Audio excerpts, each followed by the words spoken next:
Hi good morning all. Daily morning 8 o'clock வந்து நம்மளுடைய சேனலில் தினமணி நியூஸ் பேப்பரோட ரீடிங் வந்து இருக்கும். ஓகே, இன்றைக்கி வந்து என்ன நியூஸ் இருக்குதுன்னு பார்த்தீங்கன்னா, மக்களவையினுடைய தலைவரானார் ஓம் பிர்லா. நேற்று வந்து 18வது மக்களவையினுடைய சபாநாயகர்களுக்கான தேர்தல் வந்து நடந்திருக்கும். அதில் வந்து என்டிஏ சார்பில் ஓம் பிர்லாவும், இந்தியா கூட்டணி சார்பில் வந்து கொடிக்கினில் சுரேஷ் அவர்களும் வந்து தேர்தலுக்காக வந்து நின்று இருப்பாங்க. அதில் குரல் வாக்கெடுப்பு மூலம் என்டிஏ கூட்டணி சார்பில் நின்ற ஓம் பிர்லா அவர்கள் தான் வந்து சபாநாயகராக வந்து தேர்ந்தெடுக்கப்பட்டு இருப்பார். ஓகே, சபாநாயகர்களுக்கான ஆர்டிக்கல் என்னன்னு பார்த்தீங்க அப்படின்னா, ஆர்டிக்கல் 93லேருந்து 96 வரைக்கும் வந்து சபாநாயகரை பற்றி சொல்கிற ஆர்டிக்கல். சரிங்களா? அடுத்ததாக சபாநாயகனுடைய பதவிக்காலம் எவ்வளோன்னு கேட்டிங்கன்னா 5 ஆண்டுகள் வரைக்கும் வந்து இருக்கும் பதவிக்காலம். அதுவே வந்து 5 ஆண்டுகள் முடிந்த பிறகு மக்களவை கலைக்கப்பட்டு புதிய மக்களவை கூடுற வரைக்கும், அதாவது புதிய மக்களவை வந்து உருவாகிற வரைக்கும் அவர் தான் வந்து தலைவராக இருக்கணுன்றது தான் வந்து நம்மளோட கான்ஸ்டியூஷனில் வந்து சொல்கிறாங்க. சரிங்களா? ஓகே, மக்களவை சபாநாயகரை எப்படி தேர்ந்தெடுப்பாங்கன்னு பார்த்தீங்கன்னா, சபாநாயகருக்கான தேர்தல் தேதி வந்து குடியரசுத் தலைவரால் வந்து முடிவு செய்யப்படும். அதுக்கப்புறம் என்னன்னு பார்த்தீங்கன்னா, மக்களவையினுடைய முதல் கூட்டத்தொடரில் எம்பிஸ்லாம் வந்து சேர்ந்து ஒரு மனதாக ஒருத்தரை வந்து என்ன பண்ணுவாங்க, மக்களவையினுடைய சபாநாயகரை வந்து தேர்ந்தெடுப்பாங்க. சபாநாயகரினுடைய பதவிக்கு ஏதாவது ஒரு தகுதிகள்ன்றது வந்து ஒன்று கிடையாது. மரபுப்படி பார்த்திங்கன்னா ஆளும் கட்சியினுடைய உறுப்பினரை வந்து என்ன பண்ணுவாங்க, சபாநாயகராக வந்து ஒரு மனதாக தேர்ந்தெடுப்பாங்கன்னு சொல்கிறாங்க. ஓகேங்களா? இவருடைய பணிகள்லாம் என்னென்னு பார்த்தீங்கன்னா, ஒரு சில பணிகள் வந்து நான் சொல்கிறேன், தெரிஞ்சு வச்சுக்கோங்க.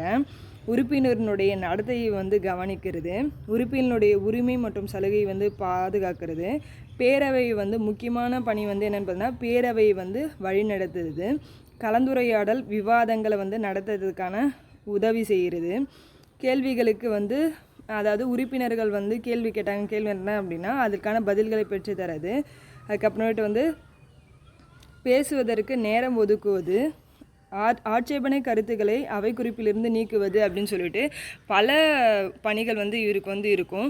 அதுவே வந்து ஒரு தீர்மானத்தில் வந்து வாக்கெடுப்பு வந்து நடத்துகிறாங்கன்னு வச்சுக்கோங்க. இது ரொம்ப இம்பார்ட்டண்ட்டான இவருடைய பணி. என்னென்னா, ஒரு தீர்மானம் வந்து மக்களவையில் கொண்டு வந்து வாக்கெடுப்பு வந்து நடத்தும் போது அந்த வாக்கெடுப்பில் சரிசமமாக வந்து மெஜாரிட்டி வந்து, அதாவது மெஜாரிட்டி இல்லாமல் சரிசமமாக வந்து ஓட்டர்ஸ் வந்து இருந்துச்சுன்னு வச்சுக்கோங்களேன், அதில் முடிவெடுக்கும் அதிகாரம் ஒரு தீர்மானத்தின் மேலே யாருக்கு இருக்குதுன்னு பார்த்தீங்கன்னா சபாநாயகர் தான் வந்து இருக்குது. அந்த இடத்துல இவர் வந்து அவரோட வாக்கையும் வந்து செலுத்தலான்றது தான் முக்கியமான பணியாக வந்து நம்ம சொல்கிறோம். சரிங்களா?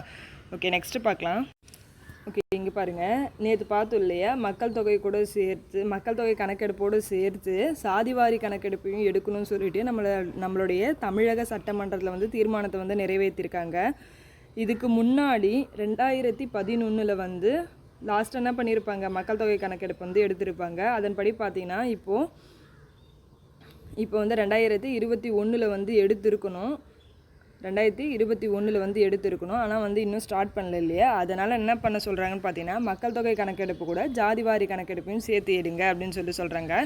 இப்போ எடுக்க போகிற மக்கள் தொகை கணக்கெடுப்பு வந்து 16வது மக்கள் தொகை கணக்கெடுப்பு. இதை நல்லா ஞாபகம் வச்சுக்கோங்க. சரிங்களா? இது வந்து ஓகே. இன்னொன்று என்ன தெரிஞ்சுக்கணும்னு பார்த்தீங்கன்னா, மக்கள் தொகை கணக்கெடுப்பு அப்படின்ற அந்த முறை வந்து எந்த அமைச்சகத்தின் கீழ் வருதுன்னு பார்த்தீங்கன்னா, உள்துறை அமைச்சகத்தினுடைய கண்ட்ரோலில் தான் வந்து நடந்துகிட்ருக்கு.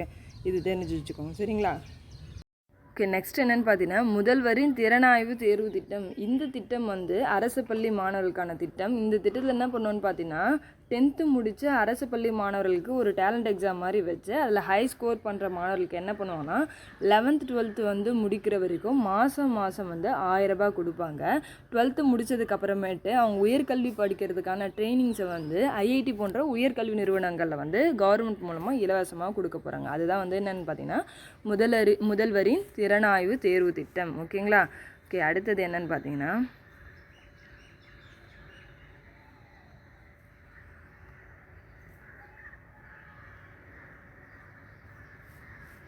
நெக்ஸ்ட்டு இன்னொரு குறள் வந்து பார்த்துலாம். சரிங்களா? தெரிந்து வினையாடல் அப்படின்ற அதிகாரத்துலேருந்து தான் இந்த குறளை வந்து நம்மளுக்கு கொடுத்துருக்காங்க. ஓகே, குறள் ஃபஸ்ட்டு ரீட் பண்ணிடலாம். இதனால் இவன் முடிக்கும் என்று ஆய்ந்து அதனை அவன் கண் விடல். இந்த குறளோட பொருள் என்னன்னு பார்த்தீங்கன்னா, ஒரு தொழிலை ஒரு கருவியினால் இவனால் செய்ய முடியும் அப்படின்னு சொல்லிட்டு ஆராய்ந்து தான் அந்த தொழிலை அவங்கக்கிட்ட விடணும் அப்படின்றது தான் வந்து இந்த குறளோடைய மீனிங். ஓகேங்களா? என்ன சொல்கிறாங்கன்னா, ஒரு வேலையை செய்யக்கூடிய திறனும் அந்த வேலையை முடிக்கக்கூடிய கருவியும் இருக்கக்கூடிய ஒருவன்கிட்ட தான் வந்து அந்த தொழிலை வந்து விடணும் அப்படின்னு சொல்கிறது தான் வந்து இந்த திருக்குறளுடைய பொருள். ஓகேங்களா? ஓகே, நெக்ஸ்ட்டு பார்க்கலாம்.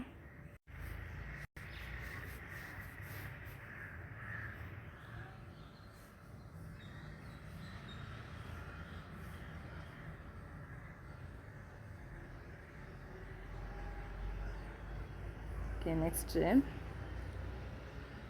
கென்யாவில் வந்து 2024 பொருளாதார மசோதான்னு சொல்லிட்டு அந்த நாட்டினுடைய அதிபரான ரூட்டோ வந்து வில்லியம் ரூட்டோன்றவர் வந்து கொண்டு வந்திருப்பார்.